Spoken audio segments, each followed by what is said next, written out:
በዚህ ቪዲዮ የምናየው ስለ መጽሐፍ ማንበብ ነው። ምን ያህሎቻችሁ ናችሁ መጽሐፍን ከመጠን በላይ ማንበብ አእምሯችን ላይ ተጽዕኖ እንዳለው የምታውቁት? ምን ያህሎቻችሁስ ናችሁ መጽሐፍ የምታነቡት? ያው እንግዲህ ብዙዎቻችን መጽሐፍ አንበቡ እየተባልን ያደግነው፣ አለፍ ሲልም ወላጆቻችን ተቆጥተው ሊሆን ይችላል። ዛሬ ግን የምናየው ስለ አካዴሚክ ወይም ትምህርታዊ መጽሐፍ ሳይሆን ዛሬ የምናየው ጀነራል ቡኮችን ነው፣ ስፔሻሊ ፊክሽኖች። በዚህ ቪዲዮ የመጽሐፍ ማንበብ አሉታዊም አወንታዊም ተጽዕኖ አእምሯችን ላይ ያለውን በዝርዝር እናያለን። ወደ ቪዲዮ ከመጀመራችን በፊት ግን ይሄ ቻናል ዛሬ ባይጠቅማችሁም አንድ ቀን ስለሚጠቅማችሁ ቻናሉን ሰብስክራይብ አድርጉት፣ እንዲሁም ይህ ቪዲዮ ላይክ እና ሼር አድርጉ። ከየት እንጀምር? አወንታዊ ወይስ አሉታዊ? እሺ ከአወንታዊ እንጀምራለን። በመጀመሪያ ግን አወንታዊ ነገሮችን ሊስት አውት አድርጌ ኤክስፕሌን ከማድረግ በፊት ስለ መጽሐፍ ማንበብ ትንሽ ነገር ልበላችሁ። አንድን መጽሐፍ የምናነበው አንድን ኢንፎርሜሽን ሪቴል ለማድረግ ወይ ለመሸምደድ ወይም ለፈተና ፐርፐስ ተብሎ አይደለም። ይህ ማጥናት ነው የምንለው። መጽሐፍን የምናነበው አእምሯችንን ትሬን ለማድረግ ነው፣ አእምሯችንን ለመሳል ነው ወይም ሻርፕን ለማድረግ። መጽሐፍ ካላነበብን አእምሯችን እንደ እርሳስ ይደለድማል ማለት ነው። አንድ ሰው ጂም ቤት ሄዶ ስፖርት በሚሰራበት ቅጽበት መስሎቹ ብሬክዳውን የሚያደርጉት፣ ከዛ ስፖርቱን ጨርሰው ረፍት ሲያደርግና ፕሮቲኖችን ሲመገብ ድጋሚ መስሉ ቢልዳን ማድረግ ይጀምራል ከ48 ሰዓት በኋላ ማለት ነው። ለዚህ ነው ሰዎች ጂም ቤት ይሄዱና በስኬጁል መሰረት የሚሰሩት። ማለት ላይ ሰኞ ቸስት ያደርጋሉ፣ ማክሰኞ ትራይሴፕስ፣ ሮብ ባይሴፕስ፣ እንዲሁም ሐሙስ ላትስ ምናምን ያሉ በስኬጁል ይከፍላሉ። ሁሉ ነገር በአንድ ቀን ቢሰሩት ምንም አይነት ቢልዳፕ አይኖርም፣ ብሬክዳውን ብቻ ነበር የሚኖረው ማለት ነው። እንደዚህ ሁሉ መጽሐፍን ማንበብ አይምሯችን ውስጥ ያሉትን ኒውሮኖችና ፋይበሮችን ነው ሪዋይር የሚያደርግልን። ማለት አይምሯችን ውስጥ የተጎዱትን ወይም ዳሜጅ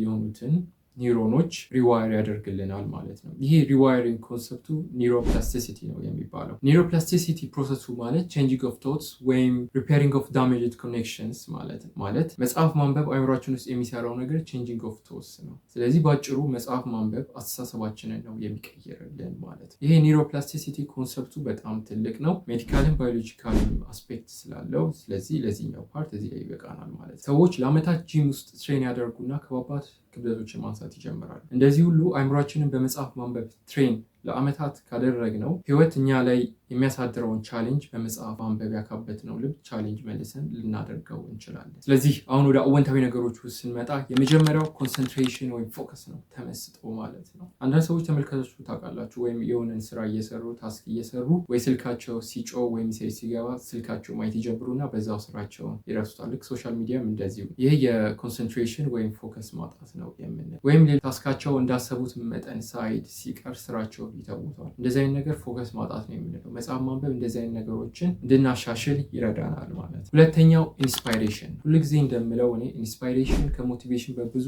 ሺህ እጥፍ ይበልጣል። እናንተ በአንድ ሰው ኢንስፓይርድ ነው እንጂ መሆን ያለባችሁ ሞቲቬትድ መሆን የለባችሁም። ይህን ያልኩበት ምክንያት በሌላ ቪዲዮ አስረዳችኋል። ግን በመጽሐፍ ውስጥ ባሉ ካራክተሮች ወይም ስቶሪዎች ኢንስፓይርድ እንሆንና እኛ ህይወት ላይ ፖዚቲቭ ኢምፓክት ሊያሳድርብን ይችላል። ሶስተኛው አይዲያ ጀነሬሽን ወይም ኢማጂኔሽን የምንለው ነው። መጽሐፍ ማንበብ አንድን ነገር ከዲፍረንት ፐርስፔክቲቭ ወይም ከተለያዩ አንግሎች እንድንረዳ ይረዳናል። ይህን ካነሳን ስለ ሀሳብ ማንሳት ግድ ነው። ሀሳብ ወይም አይዲያ ማለት አንድ ነገር በአእምሯችን ውስጥ የሚፈጠር ነገር ነው፣ ምንም ኦርጋናይዝድ ያልሆነ ወይም ስትራክቸርድ ያልሆነ ነገር ማለት ነው። ስለዚህ መጽሐፍ ማንበብ አይዲያ ጀነሬት እንድናደርግ በተጨማሪም ዲፍረንት ነገሮችን ኤክስፕሎር እንድናደርግ ይረዳል። ሀሳብ ደግሞ የሚገኘው ዝም ብሎ አይደለም። አንደኛው ሀሳብ የሚገኝበት መንገድ ቅድም የነገርኳችሁ ኢንስፓይሬሽን ነው። ሌላኛው ከመጽሐፍ ማንበብ። አራተኛው ሄልዝ ወይም ጤና የምንለው የአእምሯችን ጤና። በብዙ ሪሰርቾች መጽሐፍ የሚያነቡ ሰዎች ሪቴንሽን አቢሊቲያቸው ወይም መጽሐፍ የሚያነቡ ሰዎች ከመጽሐፍ ከማያነቡ ሰዎች አንጻር ሲታይ የመርሳት እድላቸው በጣም ዝቅተኛ ነው። ሌላኛው መጽሐፍ ማንበብ አልዛይመር ሪሌትድ የሆኑ ዲዚዞችን እንድንከላከል ይረዳል። ሶስተኛው ፎቶግራፊክ ሚሞሪ የምንለው ነው። ይሄ በጣም ዲቤተብል ቶፒክ ነው። ፎቶግራፊክ ሚሞሪ ያላቸው ሰዎች ማለት ልክ አንድን ነገር ያለፈን ነገር እንደ ፎቶግራፊ የሚያስታውሱ ሰዎች ናቸው። እያንዳንዷን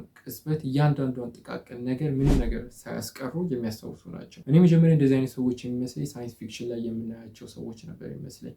ግን በእውነተኛው ዓለም እንደዚህ አይነት ሰዎች አሉ። እኔ እስካሁን እንዳነበብኩት ከሆነ ሳይንቲስቶች እንደዚህ አይነት ሰዎች አሉ ብለው ምንም አይነት ኮንክሉሲቭ የሆነ ኤቪደንስ አላስቀመጡ። ነገር ግን አንዳንድ ደግሞ ግሩፕ ኦፍ ሰዎች አሉ እንደዚህ አይነት ሰዎች አሉ ብለው የሚያምኑ፣ እንዲሁም የሰዎችን አእምሮ በዚህ ሌቭል ትሬን ማድረግ ይቻላል ብለው የሚያስቡ ሰዎች አሉ። ግን ሆኖም ግን እንደዚህ አይነት ነገር የመፈጠር እድሉ ከፍተኛ የሆነው ህጻናት ላይ ነው እንጂ አዳልት ላይ የምንለው ላይ የመፈጠር እድሉ ዝቅተኛ። አምስተኛው ስትረስ ኤንድ አንዛይቲ የምንለው በቀን ቢያንስ ለ30 ደቂቃ መጽሐፍ የሚያነቡ ሰዎች ፕሬሸር በሆነ ሲቹዌሽን ወይም በአስጨናቂ ሰዓት ራሳቸውን የተረጋጉ ሰዎች ናቸው። ስለዚህ ካነሳን ስለ ስትረስ ማንሳት ግድ ይለናል። ያው እንግዲህ ብዙ ሰው እንደሚያስበው ስትረስ የሚፈጠረው ስራ ስለበዛብን አይደለም። ስትረስ የሚፈጠረው አንድን ሲቹዌሽን ኮንትሮል ማድረግ እየቻልን ኮንትሮል ሳናደርገው ስንቀርና በዛ ምክንያት የሚመጣ ኮንሲኩዌንስ መቋቋም ወይም መቀበል ሲያቅተን የሚፈጠር ነገር ነው እንጂ ስትረስ በስራ ጫና የሚፈጠር ነገር አይደለም። ስድስተኛው ፐርሰናሊቲ የምንለው መጽሐፍ የሚያነቡ ሰዎች አንደኛው ባህሪያቸው ካሪዝማቲክ ናቸው። ካሪዝማቲክ ማለት አንድን ነገር ለሰዎች ተናግሮ የማሳመን አቅም ማለት ነው።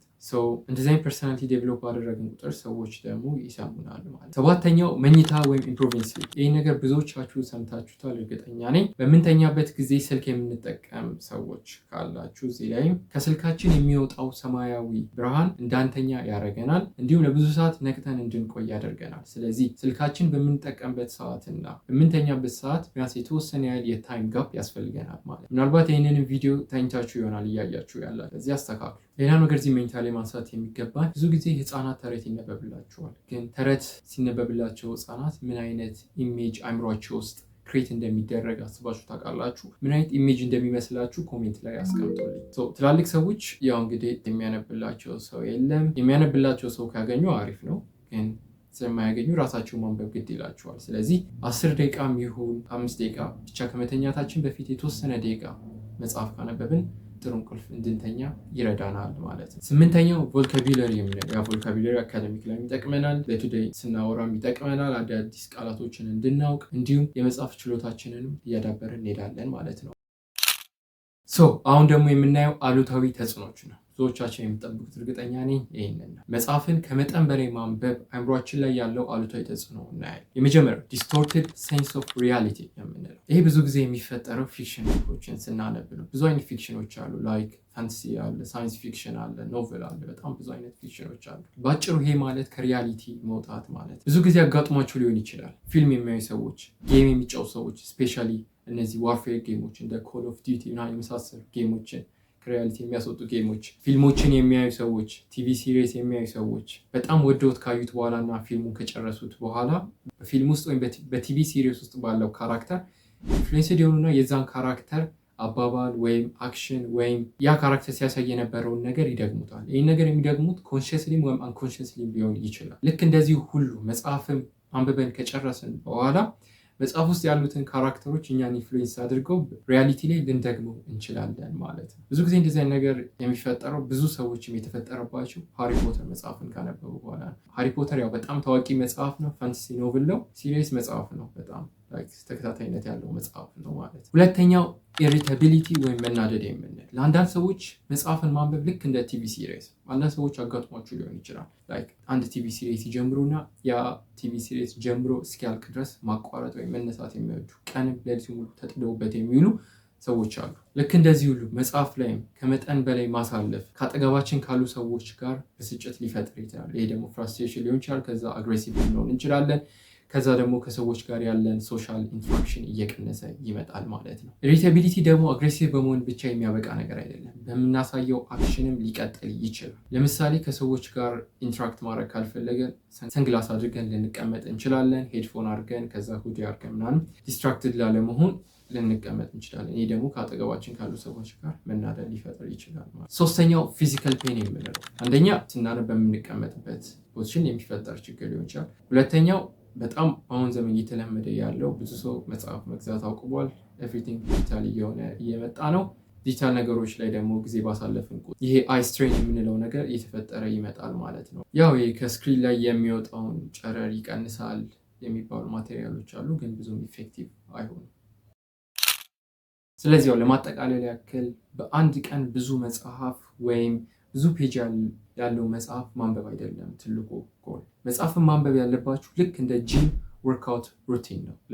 ለምሳሌ ቅድም የነገርኳችሁን ስኬጁል አንድ ሰው ትቶ ጂም በወር አንዴ ብቻ እየሄደ ቢሰራ ለውጥ ቢጠብቅ ምንም ጥቅም የለውም። ልክ እንደዚህ ሁሉ መጽሐፍም በወር አንዴ ብቻ እያነበቡ ለውጥ መጠበቅ ምንም ጥቅም የለውም። በቀን 5 ደቂቃም ሊሆን ይችላል፣ 1 ፔጅም ሊሆን ይችላል። ብቻ ዋናው ነገር ማንበብ ነው። በየቀኑ ማንበብ ነው። ለምሳሌ አሁን እኔ አንድ መጽሐፍ በ2 ወር መጨረስ አለብኝ ካልኩኝ የመጽሐፉን ፔጆች በየቀኑ ላከፋፍለው እችላለሁ። ለምሳሌ በቀን 25 ፔጅ ላደርገው እችላለሁ። ያው ፔጁ ብዙም እንዳይበዛ፣ ፔጁ ከበዛ መሰላቸት ሊፈጠር ይችላል፣ ጊዜም ሊወስድብኝ ስለሚችል ብቻ እንደዚህ እያደረጋችሁ የከፋፈላችሁ መጽሐፍ ማንበብ መጀመር ትችላላችሁ ማለት ነው። ዋናው ነገር ማወቅ ያለባችሁ ምንም ነገር ላይ ይሁን እዚህ ላይ ይሁን ዋናው ነገር ኮንሲስተንሲ ነው ለሁሉም ነገር። ስለዚህ ለማጠቃለያ ያክል ሁልጊዜም ቢሆን መጽሐፍን በማንበብ የሚፈጠር ኢሜጅ አእምሯችን ውስጥ በብዙ ሺህ እጥፍ ይበልጣል ፊልምን ወይም ቲቪ ሲሪስን በማየት የሚፈጠር ኢሜጅ። ስለዚህ መጽሐፍን ማንበብ ማየት ያለባችሁ እንደ ሆቢ ሳይሆን